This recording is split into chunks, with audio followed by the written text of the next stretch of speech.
Hello and good evening, everyone. I am Deanna Swope, and I am thrilled to be here for this last episode of the season one. Yay! We've got so much going forward. I want to introduce, for those who are deaf, blind, hard of hearing, our audience that's out there. I am a Black woman wearing a red three-quarter length dress with brown buttons along the edge. My hair is locked and tied to the top in a bun. And I am also wearing red glasses with a smartwatch. And my background is white with a black lamp post that is checkered to the side. I'm also sitting in a black chair. Now, like I said, this is our last episode, and this episode is called Love Bombing. What is that? Some of you may be familiar with it, some of you vaguely familiar. All of you may have experienced it at some point in time, had some kind of trauma related to it. But we have a panel here who's got lots of experience and will be able to drop lots of tips on how we can work with this because you never know. So let me introduce my panel. Julie, you start. Julie, come on board. Oh my goodness. Technology. I kept trying to click it to get my camera to turn on. Wonderful. All right. Well, thank you. I feel honored to be here. Yes, my pleasure. Cool. All right. Would you like to give my visual description? Okay. My name is Julie Rims Mario. This is my sign name, and I am a white woman. My hair is pulled back into a ponytail. I have on green rim glasses, and I have on silver hoop earrings, and I also have a hand that's turned down as a necklace and it's silver. I'm also in a living room. You can see maybe a dog or a pet running in the background some, so please excuse any pets that you may see. Beautiful. And next but not least, we have Cookie. Come on board. Hello, everyone. Okay, I'm happy to be here as well. My name is Cookie Brand. And my background right now, I have a yellow wall as my background, and it is a blurred Zoom background right now. And I have braids that are pulled back. As a lot of beautiful Black women do have lots of color in their hair, and that's what I do have in my hair as well. I have on some colorful beaded earrings as well. Um, and I have on a green top with a poof out short sleeve, similar to Deanna's as well. Look at us. Hey, you know how we be. Hmm. All right, so are we ready for the show? I am wanting to know your definition of love bombing for people who may be vaguely.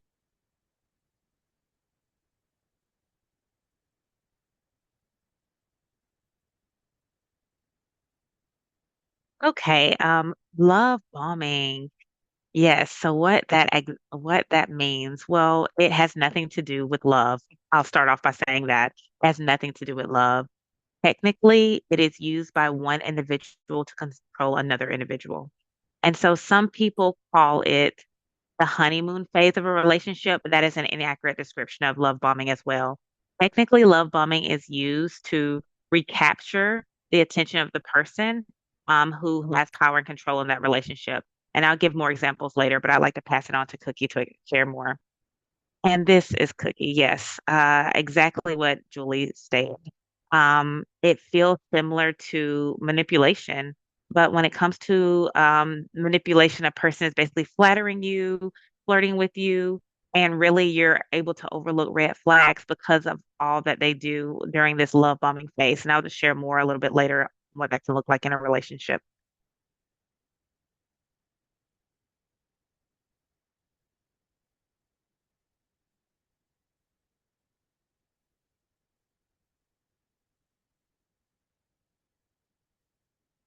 Okay, audience members, this is Deanna. If you have any questions or comments, please feel free to put those in the chat. And so we like to identify the difference between affection and love bombing in relationships. What exactly are some of those red flags that are attributed to love bombing? Okay, this is Julie. So we know that love bombing is distinct, and it looks different in each relationship. And it really depends on the culture as well. That's something we have to think of. Each culture has different ideas of what love bombing looks like, and it's based on values within that culture. So I can provide one clear example and explain more about that context, and that tends to be used by a person who is more narcissistic in their behavior. So that narcissistic person with that narcissistic personality, they use love bombing to get an individual to stay with them and doing what it looks like the person needs them to do. And there's a difference between needing that and actually like just wanting that care in a relationship. Just like Cookie described it, it's manipulation to recapture the person's attention. And it's basically for themselves, not for the other individual. Yes, Cookie, would you like to share more? And this is Cookie. Yes, think about timing as well when these behaviors are taking place.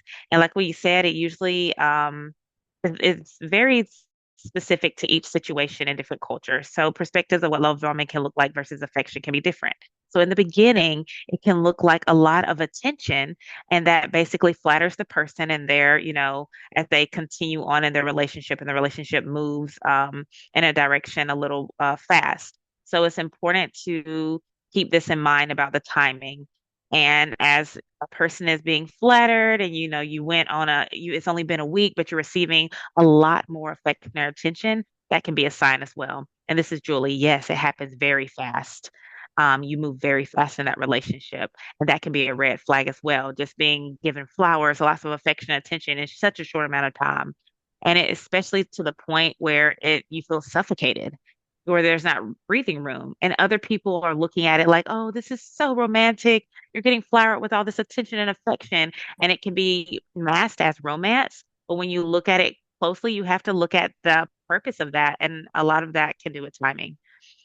This is Deanna signing. Yes, I agree. It's about how you identify the person, how you validate, how you keep score. If you're acting, doing all of these certain things, they may say, oh, that's nothing. That all of this gift giving has a purpose or it doesn't have a purpose. But then at the same time, you might feel as if you're being pressured. All of these things that you're wanting to do, the honor and validate the gifts that you're receiving, that is really a challenge. That is a challenging part, even for deaf and hard of hearing people who are not exposed to what healthy relationships look like.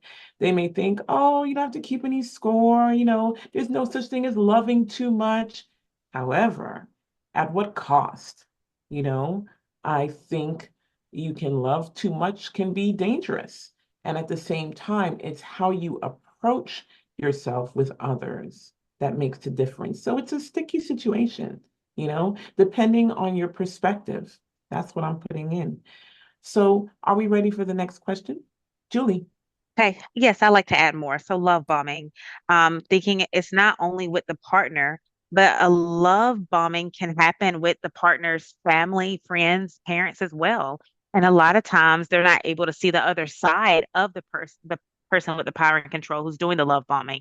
And so the individual who's experiencing the love bombing may feel like, nobody will believe me because this person has been so nice. They're such a sweet person. They're so generous. They're so giving. And again, so it's not just limited to the partner, but also their family and friends as well. this is Deanna. Yes, I agree.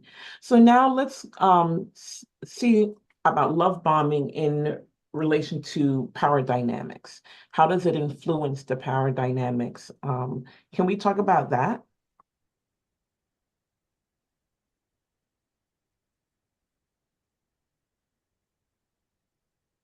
Okay, this is Cookie.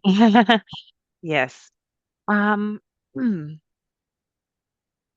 So you just mentioned the word control, that concept control. That is a big the concept of control is a big part of love bombing. The individual who's doing the love bombing may have different reasons why they want to control the other individual, possibly having to do with insecurity. Um, Perhaps they are worried about losing the other individual, so they want to continue to recapture their attention, and they do that through control. And there can be so much control that it's distracting. They distract the other person. So again, that's what's coming up for me initially at this moment. And this is Julie. I would Yes, like Julie. to elaborate on Cookie's point. So, as an example, let's say we have a couple. One person in this relationship has custody of two or two or three children from another relationship, and now they're having shared custody with the partner because their ex-partner doesn't want to take care of the kids. And so, telling one of their partners, "I need you to help me take care of the kids," you know, and the woman in the relationship is taking care of the kids for him. And now she becomes a full-time mom. And the dad is is taking advantage of the mom. And the wife or mom is just like, I want to leave this relationship. But instead, the husband starts love bombing the mom, recapture her attention so she doesn't stay. So he's using the partner and love bombing her. This is Deanna. Yeah, that makes sense. That makes sense. Um, hmm, that's a challenge, right? We assume love. We want to have love, but we have to decide what love should look like for us when it doesn't look the right way to others. Some people may think, oh, loving too much is perfectly fine. Shower me with all you want, where others may be like, oh, that feels a lot like control to me. It feels like you're trying to isolate me, capture me. Whereas the other person who is starving for affection, you can convince that person that they can consider that it might be about control. So that is especially something that we suffer when it comes to language deprivation within our community. Language deprivation usually where you don't even have an understanding of how love could be too much or not enough. And we have to decide if we're going to follow the system of what love should look like and what it should feel natural to ourselves. So we have to ask ourselves, how does love show up for us? Do we learn from home? Do we learn it from our peers? Do we learn it from school? How do we identify what love looks like for us? So I'm wondering, what comes up when you think of love? This is Julie. Good question. Very valid question as well. Um, So when I think of love, I think it involves communication, partnership, and that doesn't mean that there's a perfect balance within the partnership. It just means that there's an ebb and flow to sharing and balancing a relationship. It also means shared financial accountability as well and responsibility. And maybe there's one individual in the relationship that's in charge of the budgeting and one that manages the monitoring, the financial agreement. But just depending on whatever their agreement is as far as they handle finances. But as long as it's not one-sided. And so the person who is being controlled should not feel like they're in fear. They're walking on eggshells. They're worried about their safety because that's not love. And so for me, it can be kind of hard to make a person aware of that and just like, hey, you're being love bombed. That's the love bomber there. And it's just like they told me this, this, and this, and they'll cut me off. That I've experienced that before. Because they feel like the threat or the risk of threat. And so we have to tread very precariously. And it's very case by case how we bring that up to a person who may be experiencing love bombing. Cookie? And this is Cookie. Wow, Julie. Yes. Um, hmm, okay. Ah, yeah. Okay. I had to think there. I went there for a minute. So, love can differ from person to person, but it feels like it can look different from different perspectives as well. So perhaps actually, let me change directions here. So sometimes people discuss love languages as a concept. They say there's five different love languages. I mean, or whatever a person feels connected to, that's their love language. And how a person feels love can differ from people to people in general. So that's completely fine. But I also want to add another point as well. When it comes to love, and people experience love in different ways, but think about conflict resolution skills as well. And that's self-love language too. Is there's a conflict? How do we resolve that conflict? How do we come to an agreement? In what ways do we have discussion? What kind of timing is needed in between this discussion? And that is pretty much key as well. Um, Based on my opinion, is the key to the actual relationship and also the other dynamics that were mentioned, as Julie mentioned. So there's care, there's affection, and there's also balance in that relationship. And it's crucial to any healthy relationship.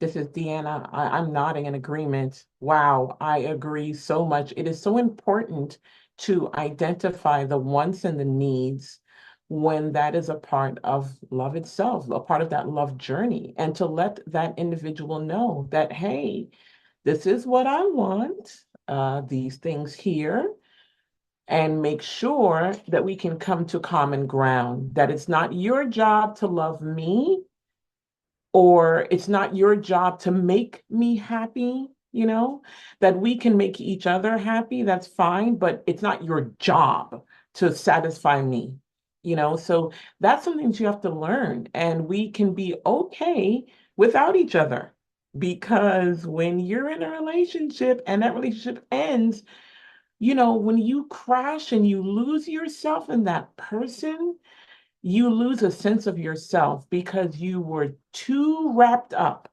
in that person and dependent on everything they gave to you, how they spoke about you, how they interacted with you, all of those things. And then you feel as if you are smothered. And that is where you have to step back and say, wait a minute, I owe it more to myself to love myself more. I don't have to worry about all that you give me because love supply is infinite, right?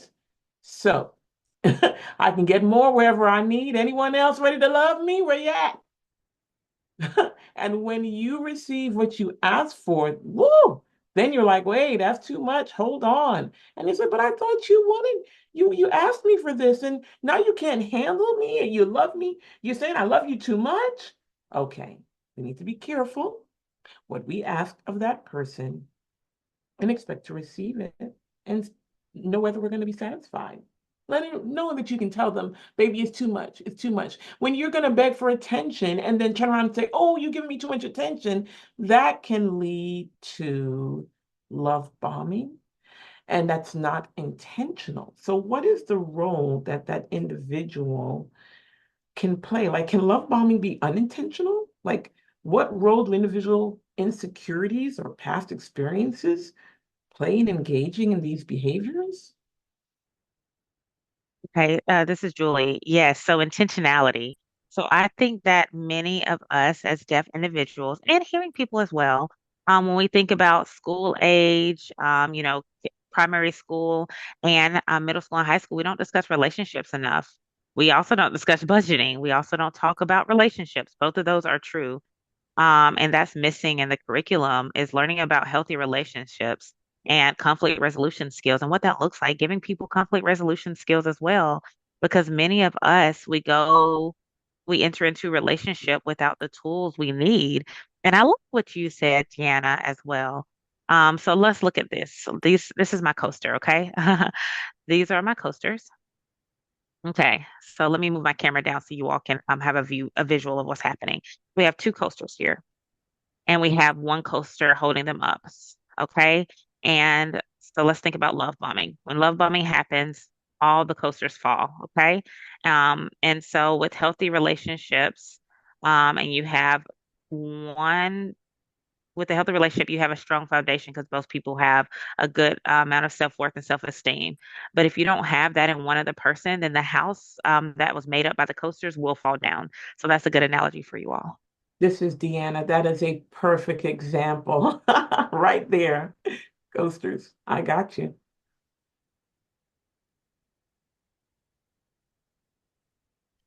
Okay, this is Cookie signing. So we have to think about where we learn these things, and a lot of times it's through observation. And growing up, a lot of us as deaf individuals didn't have access to all this information and exposure to these tools. We grew up learning specific behaviors. Basically, like, okay, that behavior means love. So there you have a list of what love looks like. And you tell a person you must do these things, therefore that shows that you love me. Another way that we learn about love is through TV shows and movies. So again, the media of learning just what love looks like. So we watch these things and we internalize these behaviors and we think that that is love. And then I think it's time for a lot of us to unlearn a lot of healthy behaviors as well and have to relearn. Yeah, I guess you can say relearn exactly what healthy behaviors in relationships look like, and even conflict resolution skills as well, and how we can interact with other people too. Um, you know, and thinking about what needs look like in a relationship as well as wants. And it's an ongoing learning process. And it's just like you said, mentioned, Deanna, in a loving relationship, though that's a journey in and of itself as well. It is quite the process. There can be a lot of mistakes, a lot of frustration. But, as you learn healthy behaviors, you learn them, you adapt them, and you continue. And it's a lifelong journey, definitely. This is Deanna. Yes, definitely agree. And at the same time, that's the beauty of loving yourself in that journey, because really, technically, you are going through an emotional surgery that is, people don't realize how mentally, emotionally, energy is required to do this work. The connection of mind and body to know who you really are, to be able to present our authentic selves, and to also filter what other people expect of us, because we want to make sure that we are being loved by who we truly are. And that includes all of our flaws, and that other person has to be okay with what they see in us. And if we're trying to negotiate and change and try to move around that, then you have to go, hey, you know what? I love myself too much to make you change me. So peace out, bruh. Keep on going. Love yourself too much to allow to be changed. You have to work hard on being yourself. And baby, that's working in of itself. Okay. So, no. You have to be brave enough to let people undo the emotional surgery, do that recovery to come back, get an IV, being pulled out and put back in and pulled out and put back in every time a person leaves you in a relationship. It's too much. It's too much money to be spending, honey. Love is expensive. Love got bills. Okay. You're looking at that bill like, boo boo. No, I'm sorry. I'm gonna have to block this and just let you do you. So we have to be strong enough to say that it's okay to be happy and love ourselves, and then also feel healthy enough so that then we can start to love others again, you know? So that's the challenging part. We as deaf and hard of hearing people born into hearing families, how do we expect our family and friends who are experiencing maybe a love bombing, and what signs should they be aware of to offer, like, some kind of assistance, letting us know that we're being bombed? I mean, how do we do that? How do you recognize that if you haven't experienced it yourself? And yes, and that reminds me of another conversation I had about a hearing family. So first of all, I have a hearing brother, a hearing parent. And so I missed a lot of their conversations growing up as well in the car. I didn't have access to communication because they were talking and not signing. And it's a wonderful family, but think about what makes them wonderful. How can if the parents are not, you know, they have to communicate. That's how their marriage works. And they're happy, but how are they happy in that relationship? And so again, I had to carry that to myself. And so just imagine that for our community at large. And so when my parents first met, um, my first deaf boyfriend, he was very abusive. Okay. I mean, and he was a love bomber. That's how I learned about love bombing. I learned the hard way, but my parents didn't catch that at all because they were just thrilled that I had someone, quote unquote, like me who's deaf. He would give me flowers, a lot of attention. It was a full relationship, but I was afraid to tell them that the two of us were not in a good relationship because the two of them would think that I had failed in some kind of way. So it's important for parents to just keep communication open with their deaf child or children and check in and communicate to keep that opportunity or avenue open. And I wish they had checked in. They instantly liked my boyfriend immediately. He went out with my father. They had a good relationships, and it was so hard for me to convince them that my boyfriend was awful. And that happened a long time ago, of course, but still, he charmed my family. He was charming. And so I think it's very important that parent, family, and loved ones really recognize those things because just because things look okay and it's cute and it's cool doesn't mean it's okay. Even if I have a deaf boyfriend and I'm deaf, so please check in with your children. This is Deanna signing. So, yeah, I remember the very first serious relationship that I had in high school, and I didn't realize that he was a love bomber. Um, he was just obsessed. And my friend would say, "Girl, he is obsessed." And I'm like, "Girl, you just jealous because he loved me. Stop being a hater." I was a teenage girl. That's you. I'm blind back then, right? But my point was, I didn't realize that we were just together nonstop for 7 days, school and weekend, nonstop for like 4 years until I finally realized, oh, okay, maybe this is a little bit too much. I can't breathe.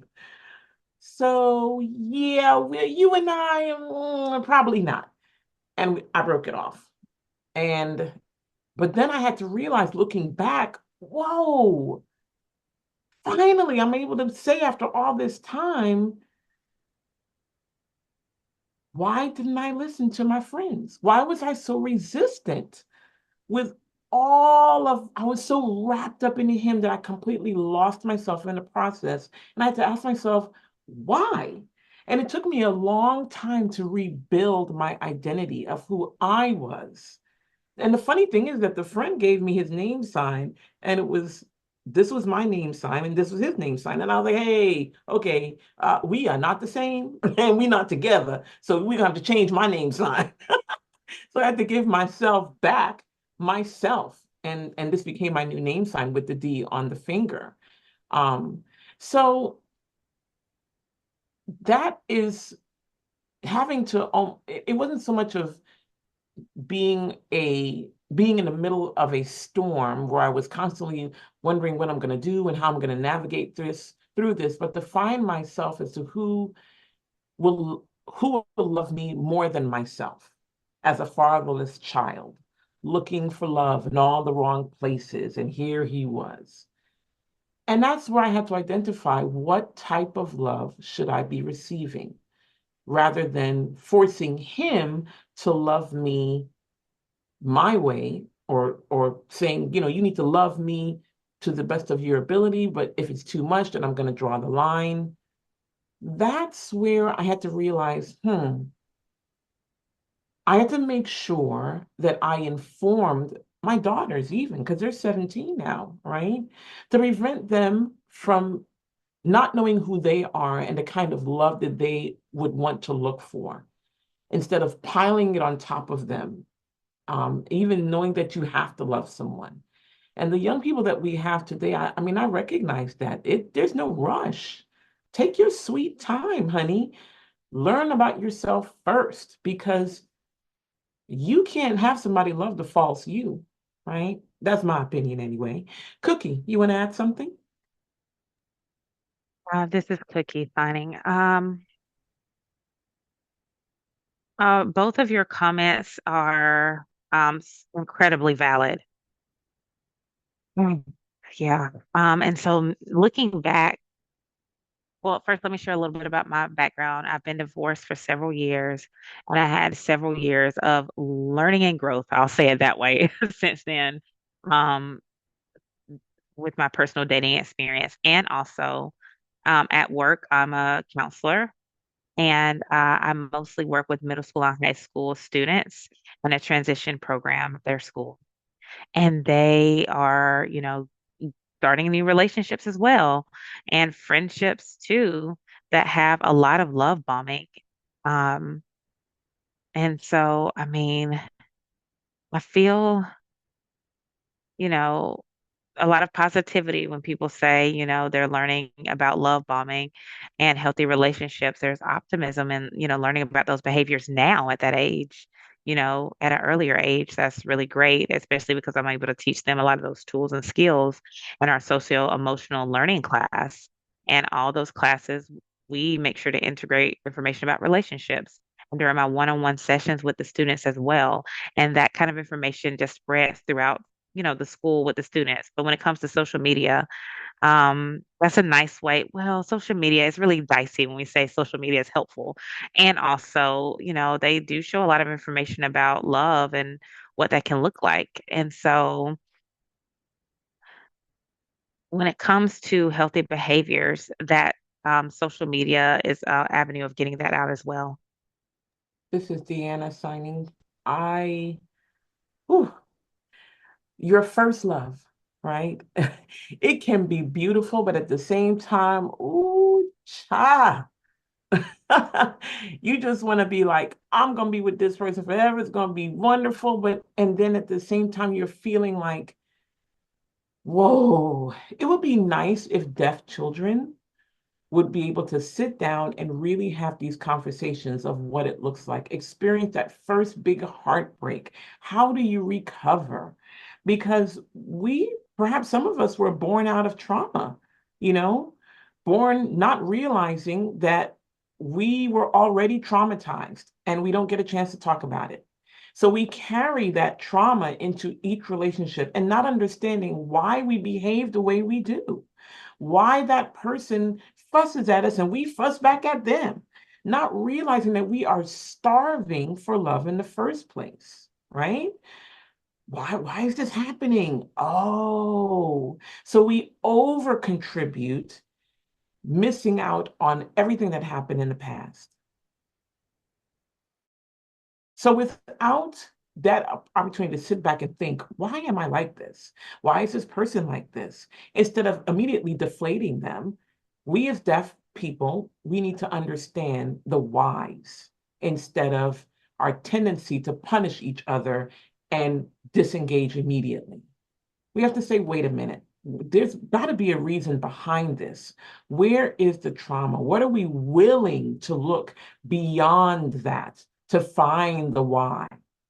You know, I want people to love me, of course, but at the same time, if it's too much, we need to sit down with that and think, I'm not comfortable with this kind of conversation. I'm done.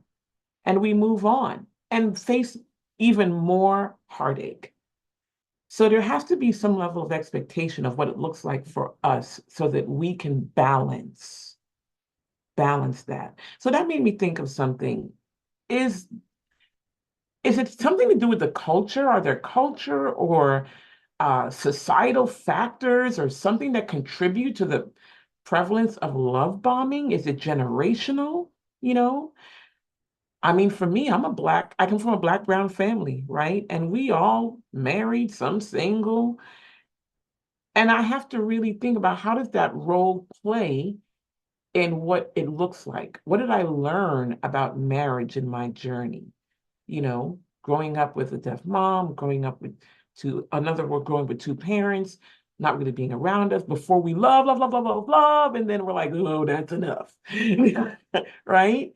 So I'm wondering about your perspectives in terms of the background and how does that play a factor in love bombing? Julie or Cookie, either one.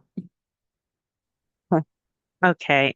This is Julie. It's not just culture to think about specifically, but also think about religious factors as well. A long time ago when I worked in the domestic violence and sexual violence field, There was no mention of love bombing and honeymoon phase to recapture someone's attention. Um, and thinking about Muslim families as well, and just thinking about being in an arranged marriage. There's no need to love bomb or manipulate someone to keep them with you or stay with you or to get them to marry you either, because it's prearranged. The marriage is arranged. And then, it starts there. There is no need to have apologies or different things like that because you're already in the relationship. So again, thinking about religious factors as it does with culture, thinking about Orthodox Jews as well, and a lot of their marriages, you can't be divorced. It is forbidden in that religion. So again, thinking about religious factors when it comes to culture, and then also other cultural factors of thinking about generational beliefs and values. When were you born, Deanna? 1984, right? You're a baby. Oh, you were born in 79. Okay, I was born in 1965. 1965 was the year I was born. So the three of us were born um, before they had the screening laws.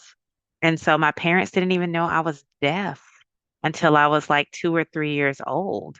And so that bonding they tried to do with me, and then they found out I was deaf. And, they had no idea. And then the law passed in 98, I believe. But again, now we can see screen babies to see if they're deaf at birth instead of parents going time and time without knowing their child is deaf, because that has an impact on the child's development as they grow up as well, and attachments or detachments as well. And so, I just want to put that out there as something to think of as well. Cookie, would you like to make a comment? Go ahead, Cookie. Okay, this is Cookie. Ooh, I'm just looking back with my thinking about my family, and I'm thinking about the resources that we had because I'm in a deaf family, and so our access to resources was very minimal. And so I'm thinking about our access to information in general, again, very minimal. And so how much we valued each other as a family, but relationships in practice was actually a struggle. And so just kind of thinking about that and the internal dynamic and how we interacted with one another. I mean, oh, wow, a lot of dynamics. But again, too, thinking about the timeline too, as you mentioned, Julie, yes, previously, um, there was a lot of gender-based roles in relationship. The man has to go to work and the woman stays home and takes care of household duties. And so the man is the earner, bringing home the bread and, controlling all the decision making because he's bringing home the money. And so those specific types of behaviors where everyone has to adhere or submit to the male in the family, and that role being passed down in generations to generations, and also causing generational traumas along the way. This is Deanna. Yes, Julie, you mentioned babies. As babies, what we would do to decide in terms of that instant impact on our children. Um, because it can be hard to repair the harm that we caused unintentionally or intentionally when it comes to love and the love department. We tend to assume that kids, as they're growing up, if they look good, they're fine. And our job is done. And very often we forget that communication is the key. We, not all of us, feel comfortable discussing these type of things, these type of taboos, as they say, domestic violence, wrongful touching, inappropriate touching, coming all to the hurt. We kind of want to put it under the rug or just be defensive against it and say, oh, that's not my job. And we fail in that area to make sure that they understand how they can be prevented from making that mistake on their own. You want to make sure that they are emotionally prepared with the toolkit to make sure that they understand the importance of self-love and what that looks like. To make sure that if they have any kind of angst or fear or anything related to a person, you let someone know so that you don't create that emotional safety net for our kids. That's something that we need to do. and come to recognize that instead of going, oh, well, you should have. And how does that help? We need to teach them what we may not have known on our own. And we're doing the best that we can as parents, with the limited resources that we had, trying to give it to them. And it just can cause the cycle to continue. Yeah. Anyone want to add anything before we've got about 12 minutes to go? Pookie, do you want to add anything? You don't? Okay, so I'll talk about self-love, is accepting yourself, and your bodies as well, your actual bodies. We don't talk enough about that. Growing up is a time when it's like can never be too thin, may never be too rich, all those expectations and thinking about the 70s and all the exposure we had with media and advertisement. And I know my mom was always talking about her weight and her body. I need to lose weight. I need to be thinner. And that was something that was passed down to me as well. And being able to, yes, my mom did not sign and I was deaf, but she was also sucking in her stomach and showing me that she felt like she was too fat and things like that. And it's just like, oh, because I'm not like this, that means I have to be thin to be loved. So therefore, I'm not loved if I'm not thin. And that can be passed down. And even with my daughter, I was like, oh, okay, I'm very aware of this. I do not want this passed down. I want her to feel confident with her body, you know? I never said anything like, I'm fat in front of her, I had to change that. I had to unlearn those behaviors that my mom taught me. And it was not easy, but I had to do that in order to work with my daughter. And so I remember when she was 3 years old, she said to me, and at 3 years old, she was like, oh, what a cute belly. And to me, in the back of my head, I was like, oh, what in the world? But, that was perfect for her. She was just like, the belly's cute, And it's just like, oh, there's no need to cover it up or do anything like that, And I was like, oh my gosh, I need to cover it up. And I was just caught off guard by my daughter. And then 10 years later, she still remembered seeing my body. She remembered coming to me and saying that. And she's just like, Mom, you lied to me. I'm fat. And I was like, oh, you know? So I told her, no, you are a beautiful person, baby. Like you're so beautiful, celebrate that. But our society can expect us to be curvy or maybe thin or it can't be too tall or maybe you need to be light or maybe you're not light enough. All these different expectations from society. And those are some things that we have to set aside and move past and celebrate who we are and our children as well and children at large and give them the tools on how to respond to societal expectations as they get older. And it's hard. It definitely is. This is Deanna. I want to, Mama So wants to make a comment.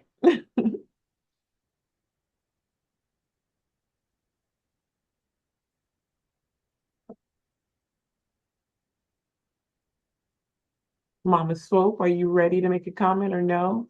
She said, nah. Yes, I'm Okay. ready. I'm ready.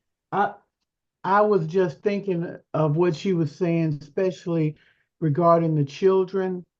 We have to start young working with our children. And I agree with her because I believe a lot of things that thinking over and a lot of things I learned from other children as I became a teenager. And it's not good to learn everything from your age group. And because we really, when they tell us something, when we tell each other something, it's like our parents do not know what they're talking about. We know everything.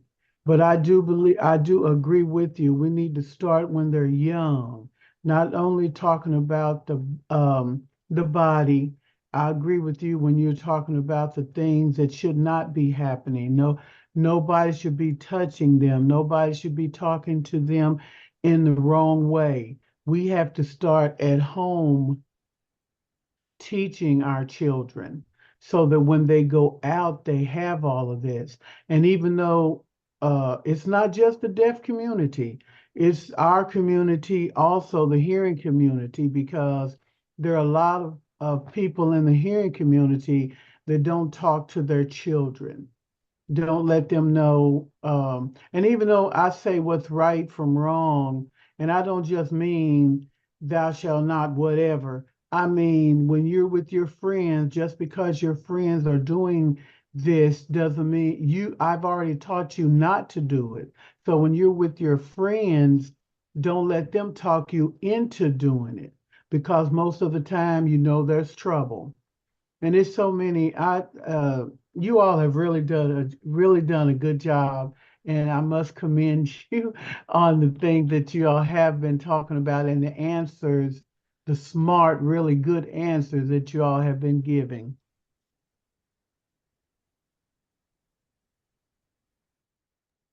This is Deanna. Thank you, Mama Swope. I really appreciate that. Cookie, do you want to add anything? I know. I think we said it all. This is Deanna. So we've got about 7 minutes left, and this is obviously on for a part two, right? You know what? I mean, we obviously cannot finish all of these questions in this small time that we have, but we're going to wrap up with some tips and some advice. And then we're going to figure out part two for the next time, right? For our next episode. Okay, so let me back up. What advice do you wish someone had given you when you were a young girl? Like, what would you want to pass on to the young people today? Hmm.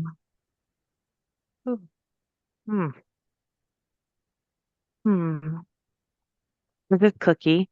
Um, hmm. I think I would reiterate the topic of self-love, just like the two of you have already mentioned as well, just reiterating self-love and how important that is because, there's a lack of something, maybe a lack of affection or a lack of, um, affirming words or language, a lack of confidence, and that can continue to come up in life a lot frequently later. And it being present in your life creates unhealthy behaviors. So it really does start with yourself, self-love and affirmation and affirming who a person is and loving themselves and, making sure that they have a lot of exposure to affirming themselves and seeing themselves in a positive light. And that really is a good start. Loving yourself first, and then there's a lot of other wealth of information to learn about, loving others. So that's what first comes to mind for me. And this is Julie. I've seen some posts on social media. As Cookie mentioned, social media is one of my favorite things to discuss in one way.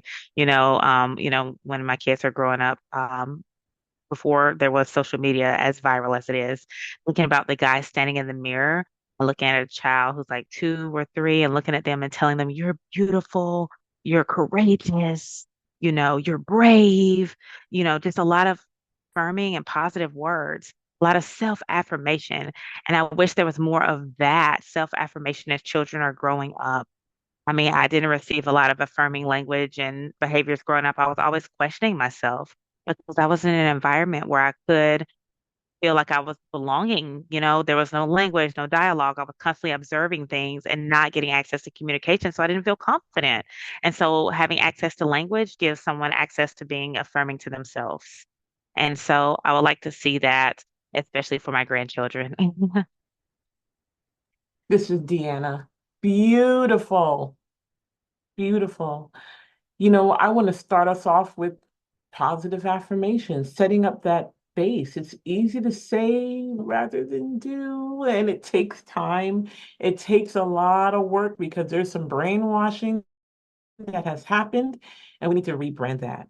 And it just doesn't come natural. It's more of what you've been exposed to yourself, how your mind has been set up, the idea of what does love look like, to go ahead and self-date, you know, take yourself out to eat. Why not?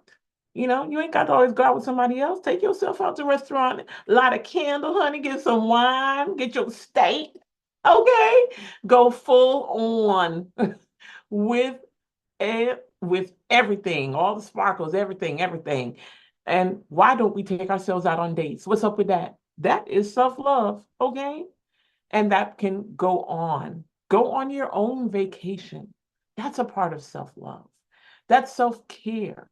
Dress yourself, look your best. That's self-care. And then add that self-love, self-care. That is all a part of it.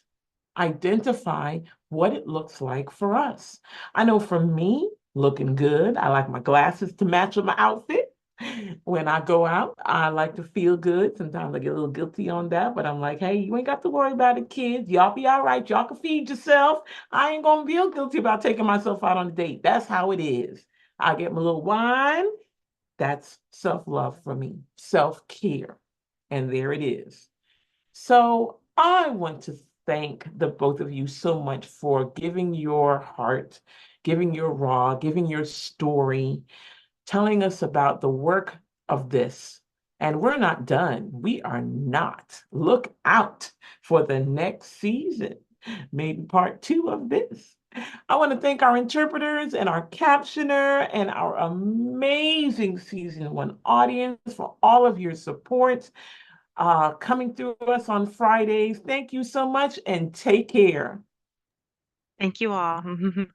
Thank you for the opportunity. This is Cookie and Julie. Thank you. Thank you. And thank you so much to the interpreters as well.